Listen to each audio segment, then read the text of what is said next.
I want to focus on the rest of the quarterback class, though, for just a minute here, PJ. Fernando Mendoza, obviously, first overall to Vegas. Ty Simpson, 13th to the Rams. Carson Beck, first pick of the third round to the Cardinals.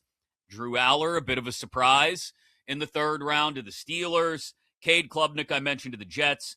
Cole Payton to the Eagles. Taylen Green to the Browns because they needed another arm. And then a few more picks made late. And Garrett Nussmeier, the final quarterback off the board, 33rd pick of the 7th round to Kansas City. Which of the guys from this draft class do you think ends up starting an NFL game first? I think it's got to be Mendoza by default. You certainly could make the argument for Carson Beck because Arizona's quarterback situation is definitely the biggest mess of these teams that took a QB, and probably is the biggest question at who's starting. So I could understand people thinking that it could be Beck. If Rodgers ends up pulling a curveball and doesn't starting, I still don't think Aller starts, but he could have as good a shot as anybody. I think it is Mendoza, though. They paid Cousins all that money. We all expect him to be the starter week 1. But, Chris, it's almost like the Russell Wilson Giants thing from last year with Dart. Like, at some point, the Raiders are just going to look at themselves in the mirror, and it's like every game we're not playing Fernando Mendoza, we're just wasting away games. You know what I mean? You only get so many games in the NFL. Like, let him experience those growing pains. Let him go through it with all these other guys.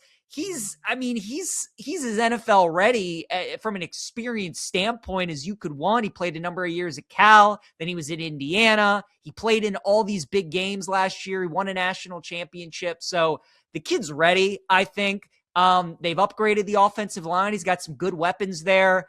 I think you're looking at Cousins starting like 3-4 games, and it's just been so bad the last few years. He cannot move at all. He's such a statue. So I think you're looking 3-4 games and then Mendoza's in there. I think it's going to be him.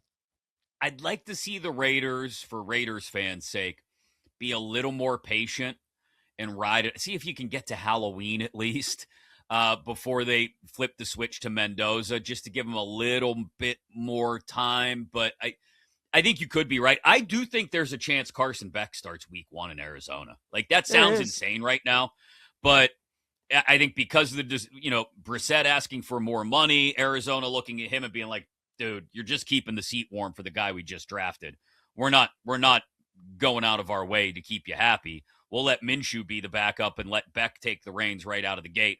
I wouldn't be the least bit surprised to see Beck start week 1 right out of the gate. And I don't necessarily hate it. Like, it's not the best thing for a rookie quarterback to just get thrown right in there. But I think Beck's vast amount of experience at the college level really does put him probably in the best spot of any of the quarterbacks in this year's class to be ready to go right from the jump. For sure. And no, you do bring up a good point. I mean, with Brissett holding out, there's definitely a chance that it's similar to New Orleans' position last year where Derek Carr was thought to be the starter. He ends up retiring. So now it's like, what are the Saints going to do? Is it going to be Rattler or is it going to be Shuck? And the Cardinals could be in that similar situation and they could end up just going with Carson Beck. So I think that makes a lot of sense. I still think it ends up being Mendoza because we're like pretty confident that he's going to play at some point this season. Whereas with all these other guys, it wouldn't surprise you if none of them see the field. So I think that's why Mendoza would probably, for me, be the best bet. And he's the number 1 pick to end up playing. I'll tell you, after Mendoza, the other pick that I really liked, and I wonder if he just plays this year as like, in some gadget plays and those kinds of things. Taylen Green, the Browns quarterback from Arkansas. If you watched him at Arkansas, Chris, I mean, this kid is an athlete, dude. It's ridiculous how electrifying he is. Too. Oh my God. He is so fun. He's one of my favorite college quarterbacks last year. I love the fit going to Cleveland with Todd Monken because why did the Ravens move from Greg Roman to Todd Monken? 1, it was because Roman was terrible. 2, it was because they wanted to develop Lamar as a passer, and that's what Monken was able to help with. Well, Taylen Green, you have all this raw talent and athleticism. Now Monken's your head coach, and you hope that he can help unlock Green a little bit as a passer. I think they could put him on the field, right? Maybe some 2 quarterback sets where you have him in like some zone read stuff, maybe some eye candy, comes in and throws a couple passes. But as we know, they've been searching for a quarterback answer for such a long time in Cleveland. Is it going to be Watson? Is it going to be Shador? Who the heck knows?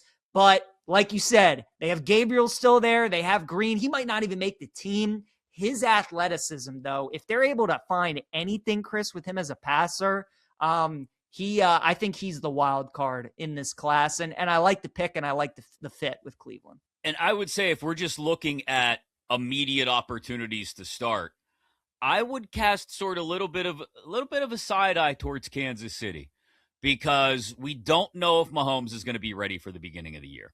If Justin Fields goes out there and just looks like an absolute disaster for a week or two, and Mahomes' recovery is taking a little bit longer than expected, I don't think they're going to race to start rookie Garrett Nussmeier, but they might be pressed into that position rather than bringing Mahomes back early if the rehab is not going so smoothly. I can't even remember the kid's last name who started for the Chiefs last year, the one after Chris Minshew. Oladukin, 7th-round pick of the Pittsburgh Steelers. Street free agent, I think. I don't know. Chris there Oladukin. You go.